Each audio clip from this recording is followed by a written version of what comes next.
अस्सलाम वालेकुम। मैं हूं फैसल मोहम्मद और आप देख रहे हैं हमारा YouTube channel views of Faisal Mohammad. आज मैं वीलॉग थोड़ा देर से कर रहा हूं इसलिए कि मेरी मसरूफियात बहुत ज़्यादा थी। आपको पता है कि यूरोप के अंदर इस वक्त जो रूस और यूक्रेन का मामला है वो बहुत बढ़ चुका है और इस वक्त मुझे एक अहम जिम्मेदारी की वजह से यूक्रेन के बॉर्डर के ऊपर इंतहाई करीबी एक जगह पे मैं आके ठहरा हुआ हूँ और मैं कोशिश कर रहा हूँ कि आपके लिए थोड़ा सा एक वीलॉग बना दूँ क्योंकि बहुत सारे लोग इंतज़ार करते हैं। इस वक्त सूरत हाल जो है, एक तो मैंने सुबह ट्वीट भी की थी। अब मैंने यूक्रेन की बात की तो पहले थोड़ी सी आपको ये बता दूं कि रूस और यूक्रेन के दरमियान मामला जो है बहुत ज़्यादा ख़राब हो चुके हैं और अभी मैंने आज शाम को एक जगह बात भी की थी और ट्वीट भी किया था कि रूस की तरफ से पाकिस्तान पर एक इल्ज़ाम लगाया गया है कि पाकिस्तान जो है वो यूक्रेन को मदद कर सकता है न्यूक्लियर के हवाले से। तो मैं समझता हूँ कि बहरहाल रूस के एक सीनियर सेनेटर की तरफ से, जो कि उनकी सिक्योरिटी के मेंबर भी हैं, उनकी तरफ से इल्ज़ाम लगाया गया है। गो कि इल्ज़ाम तो ये बहुत सीरियस है, लेकिन अब सवाल ये पैदा होता है कि इसके अंदर कितनी सच्चाई है और कितनी इसकी हकीकत है। ये तो फिर हमारी वजारत ख़ारजा ने देखना होगा, लेकिन मैं समझता हूँ कि इसका उनको बहुत ज़्यादा इसको फौरी तौर पर देखना होगा क्योंकि एक बहुत बड़ा इल्ज़ाम है और अगर इसको इस तरह छोड़ दिया तो हो सकता है, ख़दशा इस बात का है कि भारत और रूस, हो सकता है रूस ने तो इल्ज़ाम लगाया है, भारत उसको मज़ीद एक्सप्लॉइट करेगा। और वैसे भी आपको पता है अभी हालिया दौर में जो अभी बाइडेन का एक स्टेटमेंट आया था, ख़ास तौर पर इसलिए मैं कह रहा हूँ कि बाइडेन के हालिया स्टेटमेंट के बाद जिस पे उन्होंने कहा था कि पाकिस्तान का एटमी प्रोग्राम महफूज नहीं है और मुझे उस पर तशवीश है, उसके फ़ौरन बाद रूस की तरफ से एक बयान आ जाना ये किसी मतलब अच्छी अलामत नहीं है। क्योंकि ठीक है, अमेरिका तो आपको पता है शुरू से ही मैं कहता रहा हूँ कि अमेरिका तो शुरू से हमारे मतलब जो न्यूक्लियर प्रोग्राम है उसके हमारे शुरू से खिलाफ रहा है और उसके तहफ़्फ़ुज़ात हैं, लेकिन रशिया का इस तरफ से आ जाना और तो मैं समझता हूँ कि बड़ा ख़राब, बहुत ही इंतहाई तशवीश की बात है। और हमारी जो भी एक इन्होंने रजीम चेंज करने के बाद जो हमारे लिए एक बड़ी मुसीबत खड़ी की और हमें अमेरिका से भी मतलब हमें अमेरिका के करीब कर दिया, यानी कि एक ऐसी ताकत के करीब कर दिया जो कि ऑलरेडी हमारे न्यूक्लियर प्रोग्राम के ऊपर जिनके तहफ़्फ़ुज़ात से हमें उनके करीब कर दिया गया। और जो दोस्त हमारे थे, जो चीन और रूस हमारे करीब आ रहे थे, जिनको कि कभी हमारे न्यूक्लियर प्रोग्राम पर कभी कोई ऐसा सच उनको कभी कोई तहफ़्फ़ुज़ात नहीं थे, अब उनकी तरफ से भी आवाज़ उठना ये पाकिस्तान के लिए इंतहाई संगीन है। तो ये देखना होगा। और सूरत हाल जो है इस वक्त यूक्रेन की बहुत ज़्यादा बिगड़ चुकी है। मामला जो है बढ़ता चला जा रहा है। आपको पता लग गया होगा कि यूक्रेन के हवाले से जब इन्होंने रशियन बेड़े के ऊपर अटैक किया अज़रोफ के बाद, तो उसके बाद फिर रशिया ने क्या किया कि वो आपकी वो बंद कर दी है, उसकी जो गंदम की जो पैदावार है वहाँ पे उन्होंने स्टॉप किया है और जो सप्लाई होती थी और जो बैनुल अक़वामी माहिरे थे उससे रूस ने अलहदा होने का ऐलान कर दिया है। तो उसकी वजह से भी बड़े मामला जो है ख़राब हुए हैं और मामला जो है अब हकीकी तौर पर जो है ऐसा लग रहा है कि किसी वक्त भी कोई थर्ड वर्ल्ड वॉर का कुछ बटन दब ना जाए। और मुझे ये लग रहा है कि अमेरिका और इवन यूरोपियन यूनियन इस मामले को ठंडा नहीं कर रहे। और अमेरिका ने फौरी तौर पर अभी अपना जो यूएसएस फोर्ड है, जेराल्ड फोर्ड, जो कि सबसे बड़ा, जिसके ऊपर तकरीबन मेरे ख्याल से मतलब बड़ी एयरक्राफ्ट गने और बहुत ज़्यादा कैरियर उसके ऊपर है और बहुत ज़्यादा यानी तबाहकुन वो एक फ्लीट है, यानी वो एक किसी भी रियासत को ख़त्म करने के लिए वो काफ़ी है, उसको यूरोप की तरफ भेज दिया है। और जो भी सूरत हाल इस वक्त मैं यूरोप में देख रहा हूँ, जैसे भी मैंने आपसे कहा कि मैं अभी यहाँ पर आया हुआ हूँ क्योंकि हम भी बैनुल अक़वामी तंजीम के साथ हैं, तो मेरी कुछ जिम्मेदारी थी तो मुझे यहाँ पर आना पड़ा है। तो सारी सूरत हाल जो मैं देख रहा हूँ, मैं बहुत ज़्यादा अब ख़तरा महसूस कर रहा हूँ। तो ऐसी सूरत हाल के अंदर पाकिस्तान की तरफ से ये बात आना कि जनाब वो मतलब रूस की तरफ से कि वो अपना इसके अंदर न्यूक्लियर प्रोग्राम में मदद कर रहा है और उनका ये कहना कि यूक्रेन का एक वफ्दी यहाँ पर आया था। अच्छा, जहाँ तक यूक्रेन को असलहा सप्लाई करने की बात है, वो तो आपको पता है पहले भी कुछ बात आई थी और उसके ऊपर भी हुकूमत पाकिस्तान की तरफ से कोई वजाहत नहीं आई। कहा जा रहा था कि कुछ प्लेन है जो यहाँ से रोमानिया के से होते हुए जाते हैं, अभी तक उसकी भी कोई अभी तक बात नहीं हो पाई थी। उसके बाद जब ये एक नई चीज़ आ गई तो उससे ये पता लग रहा है कि पाकिस्तान को अमेरिका ने ड्रैग करने की कोशिश की है इस जंग के अंदर। तो मैं समझता हूँ कि बड़ी एक ख़तरनाक चीज़ है, क्योंकि देखिए इमरान खान जो कह रहे थे बात, वो यही तो कह रहे थे कि इमरान खान की जो रिजीम चेंज हुई थी, उस रिजीम चेंज से पहले वो यही कह रहे थे कि बड़ी ताकतों के अंदर हम पाकिस्तान को नहीं ले जाना चाहते। वो कहते थे कि मैं गैर जानिबदार रहना चाहता हूँ, लेकिन उनकी हुकूमत को हटा दिया गया और हटाने के बाद पाकिस्तान को उठा के अमेरिकन कैंप के अंदर फेंक दिया गया। और अमेरिकन कैंप जो है वो पाकिस्तान को इस तरह इस्तेमाल करना चाहता है जैसे कि वो इस वक्त यूरोपियन यूनियन को इस्तेमाल कर रहा है, जैसे कि मैं यहाँ देख रहा हूँ। तो ये सूरत हाल जो है बड़ी गंभीर है। लेकिन उसके अलावा पाकिस्तान के अंदर भी मैं देखें आप सूरत हाल, जैसे यहाँ कशीदगी हो रही है वहीं सूरत हाल पाकिस्तान में भी कशीदा हो रही है। आज मरीम नवाज़ की अगर आप प्रेस कॉन्फ्रेंस देखें तो मरीम नवाज़ ने बरह रास्त इदारों को क्या कहते हैं क्रिटिसाइज़ किया वो, और उन्होंने जो अल्फाज कहे हैं जिस तरीके से कि वो लाडले हैं, इमरान खान पर वो इल्ज़ाम लगा रहे हैं। हालांकि मेरी इस बात समझ से बाहर है कि इदारों ने तो उनको पूरा पूरा सपोर्ट किया है, इदारों की तरफ से इनको एनआरओ मिला है, इदारों ही की तरफ से उनको इतनी सपोर्ट मिली कि नवाज शरीफ के ऊपर पाबंदी भी हट गई। नवाज शरीफ साहब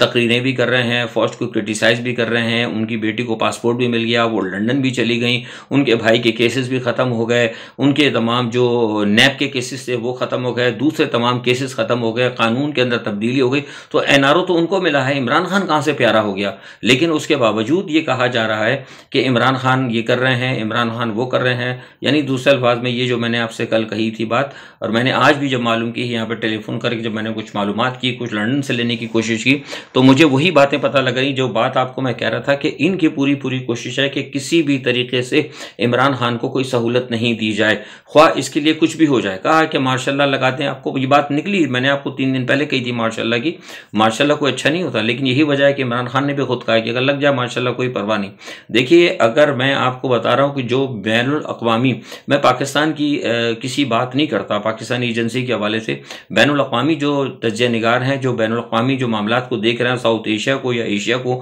उनका कहना है कि जिस तरीके से पाकिस्तान की कौम इस वक्त इमरान खान के साथ खड़ी है, अगर इस कौम को अगर इन्होंने दीवार से लगाने की कोशिश की तो वो इमरजेंसी हो या मार्शल्लाह हो, वो नाकाम होगा। अब बेसिकली इनकी तो कोशिश ये भी है, मैंने सुनने में ये भी आ रहा है कि अगर मार्शल्लाह लगा दिया गया तो उसके लिए हो सकता है कोई बहुत बड़ा ये वाक़या करा दें, क्योंकि ऐसा तो नहीं लगेगा ना मार्शल्लाह अब ये इस्लामाबाद की तरफ जा रहे हैं। मुस्लिम लीग नवाज़ ने किसी ना किसी तरीके से, जो मौजूदा हुकूमत है उन्होंने एक कोशिश तो ये कर दी कि इनका जो इस्लामाबाद जाना था ये इस्लामाबाद ना जाए बल्कि ये पिंडी पहुंच जाए। पर पिंडी में आपको पता है कि पिंडी के अंदर हमारे ताकतवर हल्के हैं, तो इनकी कोशिश ये है कि कोई बड़े पैमाने पे वहाँ पिंडी के अंदर जहाँ हमारा आर्मी का हेडक्वार्टर है, जहाँ पे GHQ है, वहाँ पे कोई बहुत बड़ा कोई बहुत बड़ा हादसा कर दिया जाए या कोई बहुत बड़ा एक ऐसा वाक़या ऐसा करा दिया जाए कि फ़ौज को मजबूरन इसके अंदर ड्रा किया जाए। उसके बाद फ़ौज फिर मार्शल्लाह लगाए, और मार्शल्लाह लगाने के बाद इनकी कोशिश होगी कि फ़ौजी अदालतें बनाकर इमरान खान को सज़ा दी जाए। ये मैं आपको पहले से प्लान बना रहा हूँ कि ये प्लान ये दे रहे हैं।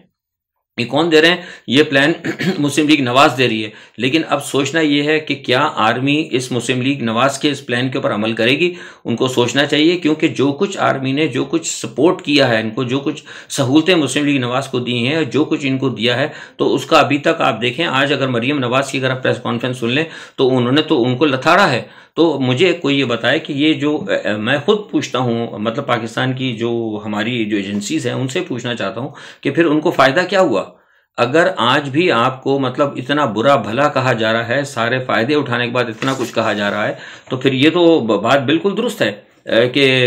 उनके ये मतलब गलती हुई है। ये बात मैं कहने में बिल्कुल हक बजाने को दुरुस्त बात कह रहा हूँ कि हमारी जो ताकतवर हल्के हैं उनसे बड़ी गलती हुई। एक तो उन्होंने रिजीम चेंज की गलती की, और रिजीम चेंज करने के बाद जो इन्होंने इनको क्या कहते हैं सहूलत दी, इन लोगों को सहूलत देने के बाद भी अगर बुरा भला कहा जा रहा है तो ये तो बुरी बात है। मतलब एक तरफ से इमरान खान साहब का दबाव आ रहा है, और जिनको सहूलत इनको दी उनकी तरफ से भी दबाव आ रहा है, और रियासत की सूरत हाल भी ख़राब हो रही है। रियासत के जो चारों तरफ जो हमारे बॉर्डर्स हैं उनकी भी सूरत हाल ख़राब हो रही है। तो फिर मुझे बताइए, कोई ये पूछे ताकतवर हल्कों से कि आपको मिला क्या? हालात इसलिए मैं कह रहा हूँ कि बहुत ज़्यादा ख़राब है। और दूसरा अब ये है कि एक चीज़ में मुझे जो ख़तरा लग रहा है वो ये है कि हुकूमत एक चीज़ में कम से कम कामयाब हो गई है कि उन्होंने फ़ौज को और आवाम को आमने सामने खड़ा कर दिया है। अब हिंदुस्तान के अंदर भी देखिए प्रोपेगेंडा हो रहा है। हिंदुस्तान के अंदर जो प्रोपेगेंडा कर रहा है बेसिकली, अब कहा तो ये जा रहा है कि इमरान खान ने वो कोशिश की। देखिए मैं किसी की बात नहीं कर रहा, मैं बिल्कुल आज़ाद एक बात कर रहा हूँ। इमरान खान फ़ौज के ख़िलाफ़ नहीं है, इमरान खान फ़ौज के उन इक़दामात के ख़िलाफ़ है जो कि इक़दामात वो फ़ौज कर रही है, लेकिन उन इक़दामात के बजाय यहाँ से कोशिश की जा रही है और ये नैरेटिव देने की कोशिश की जा रही है कि इमरान खान फ़ौज के ख़िलाफ़ है। और अब आप देख लें ये कुछ कर रहे हैं। अब शहबाज गिल जो है उनको फिर उन्होंने ECL में उनका नाम डाल दिया, और उसके अलावा सारे का सारा जो कुछ मामला है वो कोशिश ये कर रहे हैं कि किसी तरीके से कोई बहुत बड़ी कोई एक ऐसा इशू कर दिया जाए कि इमरान खान को हर तरीके से क्रैश कर दिया जाए। तो ये मैं समझता हूँ कि बड़ी ख़तरनाक सूरत हाल है और ये देखना होगा। और मुझे जो लगता है, जो आज मैंने बात की है उस सूरत हाल से, तो मुझे कहीं से फ़िलहाल अभी इमरान खान के लिए कोई अच्छी खबर जो है ना इस्टेब्लिशमेंट से मुझे मिल रही है और ना ही मुझे हुकूमत से मिल रही है। लेकिन उसके बावजूद एक जगह से एक अहम हल्के ने एक मुझे बताया है कि पसे पर्दा जो मामला चल रहे हैं उस मामलात के अंदर जो एक अभी, क्योंकि मैंने आपसे कहा ना कि राब्ते पसे पर्दा हैं, जो एक और शख्सियत हैं जो कि बहुत अहम शख्सियत है, उसका ये कहना है कि उसको कुछ मौहूम सी उम्मीद है कि ये इस पिंडी पहुंचने से पहले मामला तह पा जाएगा। लेकिन मुझे जो शक है वो ये है कि अगर ये मामला तय पा गया तो अगर आप मरियम नवाज़ की आप अगर देखें, अगर आज की प्रेस कॉन्फ्रेंस से, तो उससे ये जाहिर होगा कि मरियम नवाज़ को वो जो इदारे इस वक्त कहीं पसे पर्दा इमरान खान से मामलात को दुरुस्त करने की कोशिश कर रहे हैं, उसके ऊपर मरियम नवाज़ को गुस्सा है, यानी उसके ऊपर नवाज शरीफ को गुस्सा है, उसके ऊपर PDM को गुस्सा है। तो मुझे लगता है कि ऐसा ना हो कि एक तरफ तो हमें वो बता रहे हैं, मुझे कहा कि बहुत अहम शख्सियत ने कि फैसल साहब हमें उम्मीद है कि पिंडी पहुंचने से पहले ये मामला दुरुस्त हो जाएंगे, लेकिन उसी के बरअक्स एक और शख्सियत से जब मैंने पूछा तो वो ये कहते हैं कि हमें खदशा ये है कि पिंडी पहुंचने से पहले पहले ये कोई ऐसा बड़ा हादसा कर दें कि सारा मामला ही गड़बड़ हो जाए। तो ये सूरत हाल जो है इस वक्त, मैंने एक दफ़ा याद है आपको लफ्ज़ इस्तेमाल किया, तो बड़ी ट्रिकी सी है, तो बड़ी ट्रिकी सी सूरत हाल है। देखें क्या होता है, कशीदगी में भरपूर इजाफा हो रहा है। कल जो भी हुआ इंशाल्लाह सूरत हाल में लेके अपना एक वीलॉग आपके साथ ज़रूर करूँगा। जैसे आज मैंने कहा कि मैं बिल्कुल इस वक्त यूक्रेन के बॉर्डर के ऊपर एक होटल के ऊपर ठहरा हुआ हूँ और आज मैं जो कुछ मालूमात मैंने हो सकती थी, क्योंकि यहाँ से एक तो पाकिस्तान से राब्ते करना भी बड़ा मसला होता है, बहुत सारे मामलात होते हैं। बहरहाल जो मुझे पता लगी उस पर मैंने अपना तजिया दे दिया। शहबाज शरीफ साहब चीन के दौरे पर रवाना हो रहे हैं और FIA को एक तरफ से खुली छुट्टी मिल गई है, उन्होंने सब प्रोग्राम लंबे करने शुरू कर दिए हैं। उनको ये कह दिया गया है कि भाई आप जाएं और जितने भी तरीके से हो सकता है आप वो करें। और बहरहाल कहने का मकसद ये है कि भाई हमारा जो है ना, ये एक बात तो मैं कहूँगा, अभी मैं आज सुबह मैं किसी जगह बैठा था यहाँ आने से यूरोपियन यूनियन, कल रात, सॉरी आज सुबह की बात नहीं, कल रात जब मैं बैठा था तो नेटो की कुछ जगह बैठा था किसी एक जगह, तो वहाँ भी यही बात हुई थी, उस पर डिस्कशन चल रहा था। इस पर जाहिर सी बात है इंडिया, पाकिस्तान, चाइना सब इस वक्त डिस्कस हो रहा है, चीन भी बहुत डिस्कस हो रहा है, पाकिस्तान भी डिस्कस हो रहा है। तो वहाँ ये भी बात आई थी कि ये क्यों पाकिस्तान के अंदर ये अचानक सारा मामला कर दिया गया। तो किसी आदमी ने बड़ा हंस के कहा, उसने कहा कि एक ऐसे शख्स के पीछे आप मतलब पाकिस्तान आपकी एक न्यूक्लियर ताकत भाग रही है, मतलब उनका इशारा बाइडन की तरफ था, जिसको ये नहीं पता कि उसके मुल्क के अंदर कितनी स्टेट हैं। वो अपने मुल्क में 50 की जगह 54 स्टेट बता रहा है, और जिसको ये नहीं पता होता कि एक तरफ आके मैं इधर से जाके मैं जब वापसी का जो रास्ता भूल जाता है, एक ऐसे शख्स के पीछे एक न्यूक्लियर रियासत जो है पूरी भाग रही है और उसके अगर अहकामात पे अगर अमल कर रही है तो उसका मतलब है कि उस रियासत के मुस्तकबिल के बारे में कुछ नहीं कहा जा सकता। ये बड़ी अहम शख्सियत ने कही ये बात। बहरहाल अल्लाह ताला रहम करने वाला है, हमें सोचना चाहिए, हमें एक उम्मीद है अल्लाह ताला से, एक मौहूम सी अपनी अवाम से भी एक उम्मीद है हमें कि इंशाल्लाह वो मामलात को समझेगी। और जिस तरीके से इस वक्त पाकिस्तान के अवाम को दबाने की कोशिश की जा रही है और जिस तरीके से पाकिस्तान के एक ऐसे लीडर के ख़िलाफ़ जो कि पूरी इस वक्त न सिर्फ मुस्लिम दुनिया की बात कर रहा है, इस्लाम की बात कर रहा है, पाकिस्तान की बात कर रहा है, उसको जिस तरीके से कुचलने की कोशिश की जा रही है सिर्फ एक बाइडन इंतज़ामिया की वजह से, तो मैं समझता हूँ कि कौम इस सूरत हाल को समझेगी। मुझे एक मौहूम सी उम्मीद है कि कौम इंशाल्लाह इसके ऊपर कंप्रोमाइज़ नहीं करेगी, क्योंकि हालात तो मुझे अभी इतने अच्छे नज़र नहीं आ रहे। लग रहा है मुझे भी कि हो सकता है कि शायद लोग कुछ डर जाएं, ये को मार्शल लग जाता है, लेकिन एक तरफ मेरा दिल भी कहता है कि नहीं, इंशाल्लाह मुझे उम्मीद है कि हमारी कौम जो है इस मरतबा खड़ी हो गई, वो चाहे मार्शल आए या कोई एमरजेंसी लगे, इंशाल्लाह सूरत हाल का मुकाबला करेगी। अगर कौम मुकाबला करने के लिए खड़ी हो गई, यकीन करें, तो कोई माशाल्लाह या कोई भी चीज़ आपके इस तब्दीली को या आपके इस इनकलाब को कोई उसके आगे रुकावट नहीं बन सकेगी। आज के लिए इतना ही। इंशाल्लाह कल जो भी सूरत हाल होती है मैं अपना तज्ज़िया लेके हाज़िर हूँगा। अपना बहुत ख्याल रखिएगा और दुआ करें कि अल्लाह ताला दुनिया को सलामती की तरफ लेके जाए, जंग को जदल से बचाए। अल्लाह हाफ़िज़।